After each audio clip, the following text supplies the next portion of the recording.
Enterprises होते क्या चीज है। अभी तक हम लोगों ने चार तरह की फॉर्मेट पढ़ी थी बिजनेस की। पहली पढ़ी थी कौन सी? Sole proprietorship. दूसरा पढ़ा हमने पार्टनरशिप।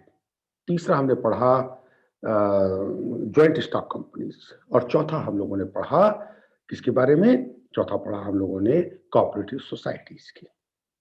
इन चारों फॉर्मेट में अगर हम बात करें तो या तो हम पूरी तरह से सेवा भावना पर चले गए थे कोऑपरेटिव सोसाइटी, या हम पूरी तरह से लाभ पर थे। लेकिन इसमें सब में खासियत ये थी, चाहे फॉर्मेट कोई सी भी थी, उन सब फॉर्मेट की खास बात क्या थी, कॉमन बात क्या थी? वो ये थी कि उस फॉर्मेट में हम बड़ा पैमाने पर, लार्ज स्केल पर कुछ नहीं कर सकते थे। तो इस लार्ज स्केल की जरूरत क्या थी और कैसे इसको किया जाए, तो उसको जरूरत को समझिए। और इस काम के लिए हम लेकर के आए public enterprises. A public sector enterprise may be defined as any commercial or industrial undertaking। यहां पे गौर से देखिएगा, कॉमर्शियल, वाणिज्यिक एंड इंडस्ट्रियल, औद्योगिक undertaking owned and managed by the government. Owned मालिक कौन? सरकार। मैनेज कौन करे? सरकार। With a view to maximize social welfare, समाज का भला करने के उद्देश्य से। और पब्लिक इंटरेस्ट, जनता का जो इंटरेस्ट है उसको एकोमोडेट करने के लिए जिन इंडस्ट्रीज को जरूरत किया जाता है, इसको एक छोटा सा एग्जांपल से समझते हैं। रेलवे। पहला किलोमीटर भी अगर आपको रेलवे चलानी है तो पहले आपको हंड्रेड्स ऑफ किलोमीटर की रेलवे लाइन बिछानी पड़ेगी, लोकोमोटिव खड़ा करना पड़ेगा, इंजन लाने होंगे, डिब्बे लाने होंगे, उनकी फ्यूल की इंतजाम करना पड़ेगा, टिकट का इंतजाम करना पड़ेगा, उनको ऑपरेट करने वाले लोगों का इंतजाम करना पड़ेगा। कहां से आएंगे? कैसे होगा? कितना ही बड़ा सोल प्रोप्राइटर हो, कितनी बड़ी कंपनी हो, कितनी ही बड़ी पार्टनरशिप फर्म हो, ज्यादा से ज्यादा कुछ 100 करोड़, बस 200, 400, 600। उसके बाद अगर 1 किलोमीटर पटरी बिछाने की लागत लगभग 50 करोड़ रुपए आती है, क्या कर लेंगे आप 600 करोड़ में?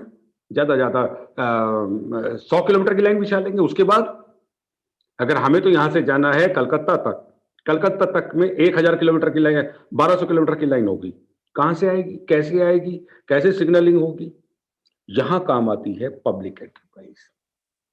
रेलवे को लेकर के आए, आप आइए, जमीन हम देंगे, हम मतलब सरकार, लेकिन हम तो खुद ही सरकार है, तो हम जमीन ले लेंगे। किस लिए? ताकि पब्लिक इंटरेस्ट में लोगों का भला हो सके। तो पब्लिक इंटरेस्ट में जमीन ली, पटरियां बिछाई, दो फायदे हुए सरकार को, लोगों को प्रत्यक्ष रोजगार मिला और देश का एक इंफ्रास्ट्रक्चर खड़ा हो रहा है। तो जिस समय पटरी बिछाई जा रही है, जिस समय रेलवे का इंफ्रास्ट्रक्चर खड़ा किया जा रहा है, डायरेक्ट एम्प्लॉयमेंट, वो पैसा लौट करके टैक्सेशन की फॉर्म में, इकोनॉमी की फॉर्म में वापस गवर्नमेंट के पास ही रहा है।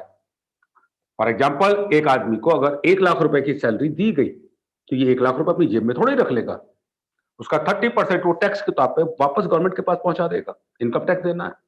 बाकी बचा 70% वो बाजार में कुछ खरीदने के लिए, कुछ भी लेने के लिए, कोई टीवी, कोई रोटी, कोई कपड़ा, कोई मकान, कोई बच्चों की फीस, किसी भी फॉर्म में वो लेकर के वापस बाजार में आएगा और बाकी के और लोगों को भी प्रत्यक्ष, डायरेक्ट और इनडायरेक्ट रोजगार देगा।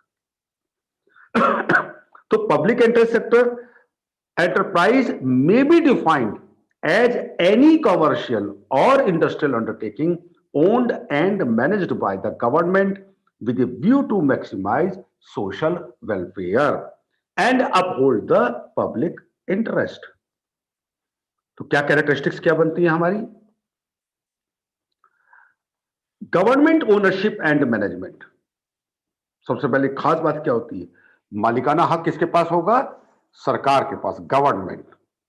ओनरशिप भी होगी और मैनेजमेंट भी होगा। प्रबंधन भी किसके पास? सरकार के पास। मालिकाना हक भी किसके पास? गवर्नमेंट के पास। Main object of creation is public welfare. मुख्य उद्देश्य जो है वो लोगों की भलाई होता है। बड़े बड़े डैम बना रहे हैं, बड़े बड़े टिहरी डैम बना हुआ आपका, भाखड़ा डैम बना हुआ है आपका, गवर्नमेंट को क्या फायदा? फायदा लोगों का। सिंचाई के लिए डैम बना, सिंचाई होगी, बिजली बनेगी, लोगों को रोजगार मिलेगा, इंफ्रास्ट्रक्चर खड़ा होगा। तो main object of the creation is public welfare. Source of finance is government funds. लोगों का जो पैसा है, गवर्नमेंट फंड्स हैं, वही इसमें आपके क्या होते हैं? गवर्नमेंट के सोर्स होता है। इनकम का मतलब जो उनकी पूंजी है वो कहां से आएगी? वो पूंजी आपकी गवर्नमेंट के फंड से आएगी। अकाउंटेबल टू द पब्लिक, पूरी तरह से जनता को जवाबदेह होते हैं, पूरी तरह से। क्यों? सरकार किसकी? हमारी। तो सरकार ने जो एंटरप्राइज चलाया वो भी तो हमारे लिए ही जवाबदेह होगा। तो अकाउंटेबल टू द पब्लिक, हर योजना परियोजना का आपको बताना पड़ेगा कि जनता को क्या फायदा होगा। Generally works in public utility service, सामान्यतया इस तरह के एंटरप्राइज पब्लिक यूटिलिटी सर्विसेज में पानी, बिजली, रेलवे, ट्रांसपोर्ट जैसे सेक्टर्स में काम करता है।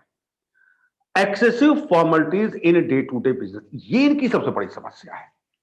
क्योंकि इनको हर चीज के लिए जवाब देना पड़ता है, इसलिए हर चीज की एक पूरी फॉर्मेलिटी पालन करनी पड़ेगी।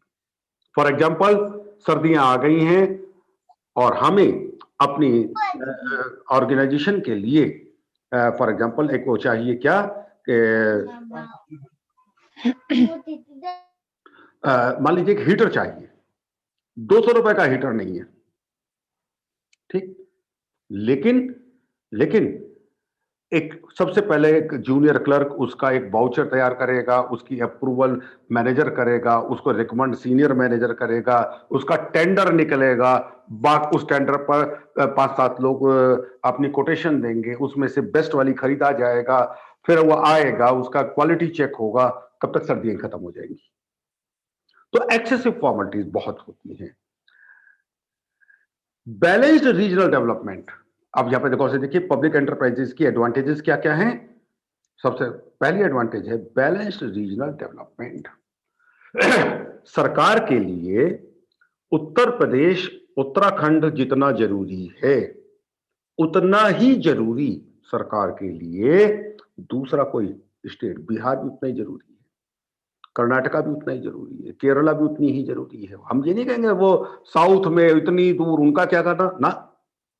भारत, हिंदुस्तान एक है। ये उंगली में अगर कुछ समस्या होगी तो भी हमें दर्द होगा, और इस उंगली में दर्द होगी तो भी हमें ही दर्द होगा। पूरा भारत बराबर। इसलिए ये पब्लिक एंटरप्राइजेस इस चीज को सुनिश्चित करते हैं कि पूरे देश का एक जैसा बैलेंस्ड रीजनल डेवलपमेंट हो। Boost the basic infrastructure industries, जो आधारभूत योजनाएं हैं। आधारभूत योजनाएं कौन सी? लोहा, आयरन इंडस्ट्री, कोयला, कोल इंडस्ट्री, बिजली, पावर, ये तीन मुख्य रूप से अगर कहा जाए तीन इंडस्ट्रीज, और चौथी इंडस्ट्रीज के अंदर जुड़ जाती है केमिकल इंडस्ट्री। अगर शिक्षा को एक इंडस्ट्री का नाम दिया जाए, सोशल वेलफेयर को इंडस्ट्री का नाम दे दिया जाए, तो एजुकेशन। किसी देश की तरक्की के लिए ये पांचों चीजें बहुत जरूरी है।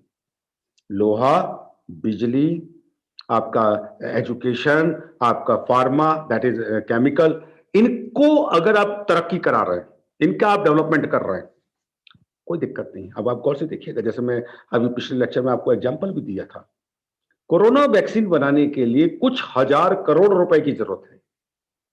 कोई व्यक्ति इस काम को नहीं कर पाया था। गवर्नमेंट ने फंड्स उपलब्ध कराए, अपनी एजेंसीज इन्वॉल्व की, तब जाकर के इसकी रिसर्च शुरू हो पाई। कोयला इंडस्ट्री, कोयल माइनिंग्स इतना छोटा काम नहीं है। पेट्रोलियम छोटा काम नहीं है, बिजली छोटा काम नहीं है, न्यूक्लियर रिएक्टर्स कोई व्यक्ति लगा लेगा, कोई पार्टनरशिप फर्म लगा लेगी। ये काम गवर्नमेंट का है, गवर्नमेंट के बस का है। तो जो पब्लिक एंटरप्राइजेज हैं वो जो बेसिक इंफ्रास्ट्रक्चर इंडस्ट्रीज हैं उनको बूस्ट करती है। Aid to public welfare activities, ये बड़ा इंपॉर्टेंट चीज है। जैसे एक छोटा सा एग्जांपल लेते हैं, रेलवे। आपको अगर दिल्ली तक जाना हो तो 200 400 200 250 300 रुपए में टिकट में आप आराम से पहुंच जाते हैं। क्या वास्तव में इसकी कीमत सिर्फ 200 250 रुपए या 300 रुपए ही है? लगभग इसका दुगना गवर्नमेंट को सब्सिडी के रूप में देना पड़ता है। तो गवर्नमेंट ऐसा क्यों कर रही है?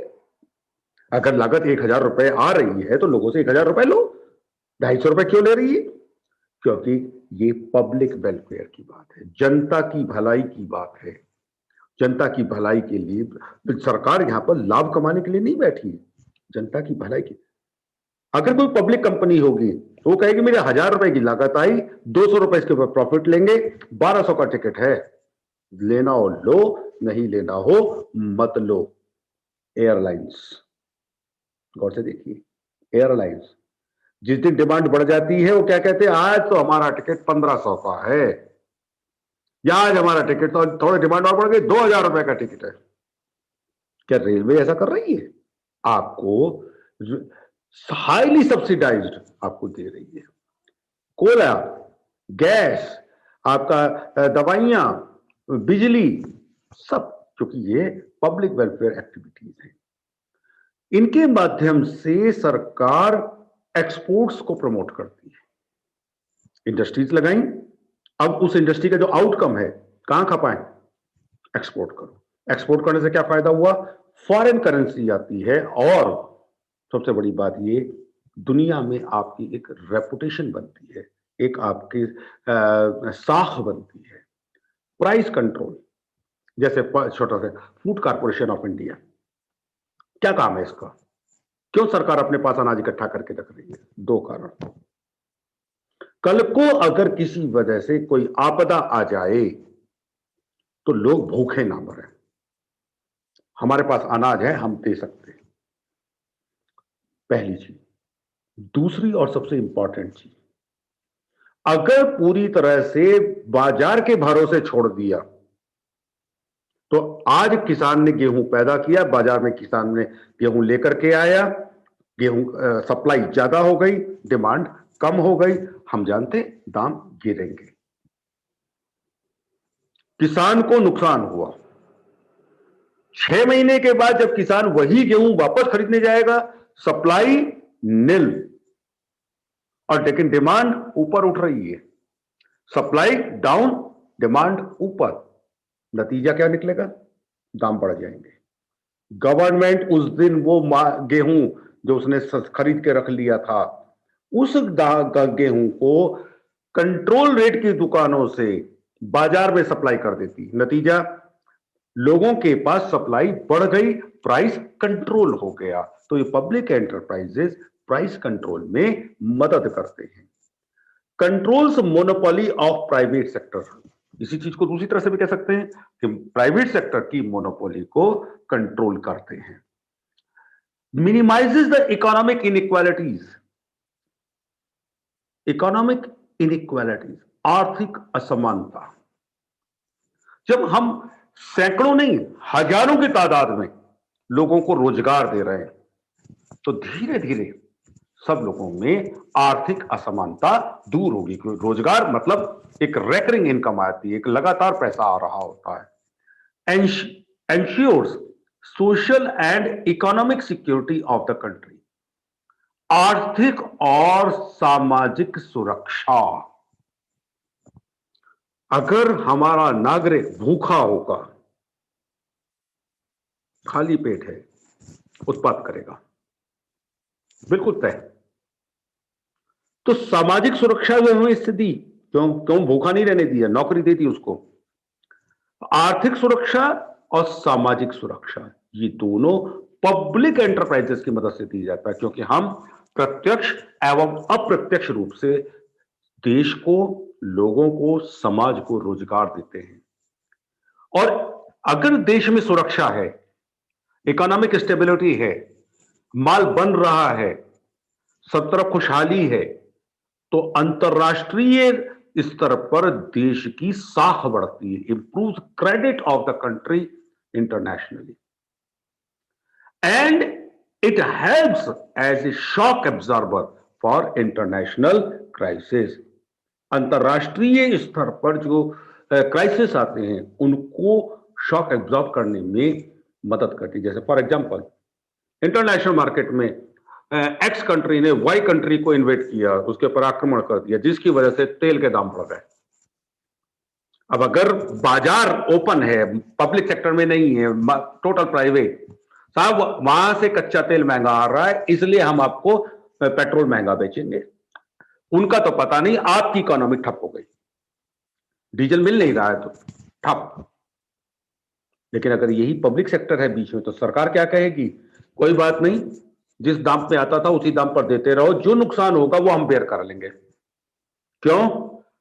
अभी डायरेक्ट रूप से अगर 1000 करोड़ का नुकसान बेयर करना है, अगर मार्केट के भरोसे छोड़ दिया तो दसियों हजार करोड़ रुपए का नुकसान हमको बेयर करना पड़ेगा। क्योंकि अगर पेट्रोल और डीजल मार्केट में रीजनेबल प्राइस पर नहीं मिलेंगे तो पूरी की पूरी ट्रांसपोर्ट इंडस्ट्री बैठ जाएगी। ये तो डायरेक्ट हुआ। इनडायरेक्ट क्या होगा? माल का ट्रांसपोर्टेशन रुक जाएगा। नतीजा, जो बाकी की इंडस्ट्री चल रही है वो भी बंद हो जाएंगी, और इंडस्ट्री बंद मतलब economic collapse. Country X, country Y लड़े, वो दोनों, तेल के दाम उनके यहां बढ़े, इकोनॉमी हमारे ठप हो गई। तो public enterprises as a shock absorber इस तरह के अंतरराष्ट्रीय क्राइसिस के लिए काम करती हैं। अब सवाल यह पैदा होता है, ये पब्लिक एंटरप्राइजेस होती कितने प्रकार की हैं? ये 3 प्रकार की होती है। कौन कौन से 3 प्रकार? Departmental undertaking, statutory corporations and government companies.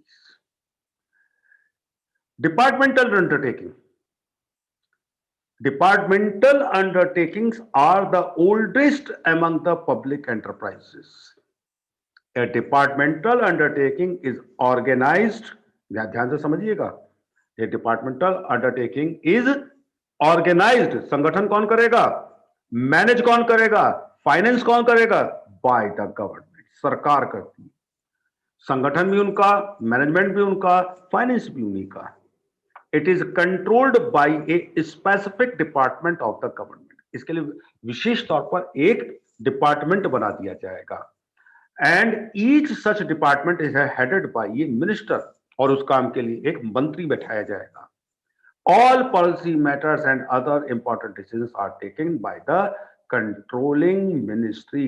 जहाज रानी मंत्रालय, पूरा का पूरा ट्रांसपोर्ट मिनिस्ट्री, पूरा काम कौन देखेगा? भारतीय सड़क परिवहन मंत्रालय, पूरा का पूरा। देखिए, एक पूरी इंडस्ट्री जो आपने एंटरप्राइज बनाया था, डिपार्टमेंट अंडरटेकिंग, तो पूरा का पूरा वो उस काम के लिए पूरा मिनिस्टर है, हर काम एक पूरे लेवल से चल रहा है, मिनिस्ट्री है पूरी की पूरी। वो इस काम के लिए पार्लियामेंट से ही आपकी जनरल पॉलिसीज वगैरह सब डिसाइड होंगे। इस साल हम भारत में 2000 किलोमीटर के नेशनल हाईवे चाहते हैं। ये संकल्प, ये प्रतिज्ञा, ये पॉलिसी कौन बनाएगा? संसद में। जिसको पूरा कौन करेगा? राजमार्ग मंत्रालय। इस साल हम अपने जहाजों को आगे आगे ये करेंगे, कहां तय हुआ? पार्लियामेंट। लेके कहां गए? मंत्रालय। काम करेंगे। तो ये जो चीजें हैं, इस डिपार्टमेंटल अंडरटेकिंग, यानी कि पूरी तरह से सरकार के हाथों में। फायदा गवर्नमेंट का डायरेक्ट कंट्रोल, नुकसान लाल फीताशाही। एक छोटा सा भी काम करना है तो पूरी एक गवर्नमेंट प्रोसीजर होगा, उसके अकॉर्डिंग ही काम होगा। स्टैट्यूटरी कॉर्पोरेशन, इनको पब्लिक कॉर्पोरेशन भी कहते हैं। आमतौर से इनके नाम के आखिरी में कॉर्पोरेशन शब्द जुड़ा हुआ होता है। refers to such organizations which are incorporated under the special act of the parliament, state legislative assembly. अगर राज्य स्तर पर है तो स्टेट लेजिस्लेटिव, और अगर राष्ट्रीय स्तर पर है तो पार्लियामेंट में कोई एक्ट बनेगा और उस एक्ट के अंतर्गत इनकी मैनेजमेंट कैसे होगी, इनकी पावर्स क्या होंगी, किस इलाके में काम करेंगे, इनका एक्टिविटी कहां तक करेंगी, रूल्स एंड रेगुलेशंस क्या होंगे, ये एक एक्ट के अंदर तय कर दिया जाएगा। उसके लिए बाकायदा एक एक्ट बना दिया जाएगा। तो गौर से समझिएगा, यहां पर सरकार सीधे सीधे आपको इंटरफेयर नहीं कर रही है, कंट्रोल गवर्नमेंट का है। उन्होंने क्या किया, ये लीजिए एमडी साहब, इस गाइडलाइन में, इस चौतरफा लाइट के अंदर आपको काम करना है, इसके बाहर नहीं जाएंगे, और इसके अंदर काम करते हुए आप हमारे बिजनेस को, हमारे एंटरप्राइजेस को आगे बढ़ाइए। तो इसमें कुछ हद तक सरकारी के भी गुण आ गए और कुछ हद तक प्राइवेट के भी गुण आ गए, क्योंकि टॉप कंट्रोल जो है वो सरकार के प्रत्यक्ष डायरेक्ट कंट्रोल से तो निकल गए, जैसे बीपीसीएल या इंडियन पेट्रोलियम, ये क्या है, पेट्रोलियम कंपनी है गवर्नमेंट के अंडर में, लेकिन रोज रोज ये पूछने नहीं जाते, सर आज 10 पैसे के दाम, पेट्रोल के दाम बढ़ा दें, सर आज घटा दें, सर ये कर दें, सर वो कर दें ना। बिजनेस की तरह से ऑपरेट करो, बाजार में करो। कोई बड़ा फैसला करना है, सर राजस्थान में सोच रहे हैं एक तेल का कुआं खोद दें, ओके रुक जाओ तय करते हैं, लेकिन सर आज पेट्रोल के दाम घटा दें ना, खुद तय कर लो। तो एक एरिया है, उस एरिया के अंदर कौन कैसे काम करेगा ये डिसाइड हो जाता है। गवर्नमेंट कंपनीज ये सीधे सीधे कंपनी ही बना दी। यहां पर पिछले वाले के अंदर क्या था, यहां पर स्टैट्यूटरी कॉर्पोरेशन में क्या था, हेडेड बाय था। यहां पर आपने गवर्नमेंट कंपनीज के अंदर क्या करा, एक कंपनी बना दी जिसमें 51% शेयर हमने खुद खरीद लिए और बाकी की 49% आपने बाजार में सरवाइव कर दिए। MTNL, महानगर टेलीफोन लिमिटेड, टेलीफोन निगम लिमिटेड, BSNL, भारत संचार निगम लिमिटेड, क्या है ये, गवर्नमेंट कंपनीज। 51%, 49% पब्लिक में। पहले क्या थे, कॉर्पोरेशन थे, अब 51% हमने अपने पास रखा। नतीजा क्या निकला, कंट्रोल अभी भी हमारा है, लेकिन इनको काम करने की थोड़ी सी स्वतंत्रता मिल गई। इनको जो भारतीय कंपनीज एक्ट 1956 है उसके अंतर्गत हमने इनको सरवाइव कराया, इसके अंतर्गत हमने इनको रजिस्टर किया। तो 3 तरीके की आपको मैंने कंपनियां बताई। अगर टाइप ऑफ पब्लिक एंटरप्राइज में गौर से देखिए, डिपार्टमेंटल अंडरटेकिंग के कुछ एग्जांपल दे रहा हूं मैं आपको।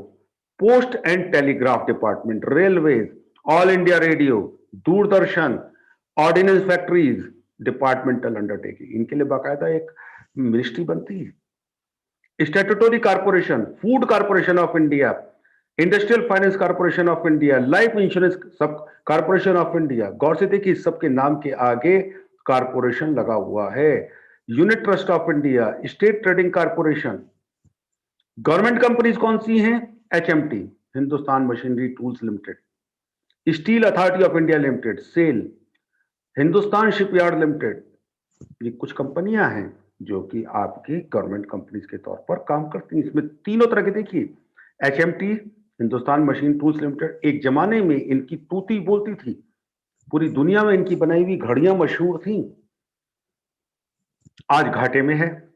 वहीं contrary, steel authority of India limited, लोहा, बेस्ट, जिसको कहते हैं भारत की नवरत्न कंपनियों में से एक। हिंदुस्तान शिपयार्ड लिमिटेड, हिंदुस्तान जो ये बनाते हैं, क्या कहते हैं, पानी के जहाज, that is Hindustan shipyard limited. तो ये आपका वो क्या कहते हैं कंपनियां हुई।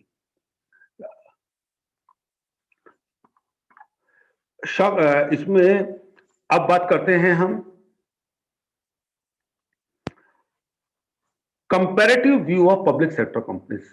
तीनों अगर देखा जाए तो एक जैसा प्रतीत होती हैं, लेकिन अगर इनके बीच में कंपैरिजन किया जाए या डिफरेंशिएट किया जाए तो क्या होगा, सबसे पहले एस्टेब्लिशमेंट के आधार पर डिपार्टमेंटल अंडरटेकिंग बाय ए मिनिस्ट्री, एक मिनिस्ट्री करती है।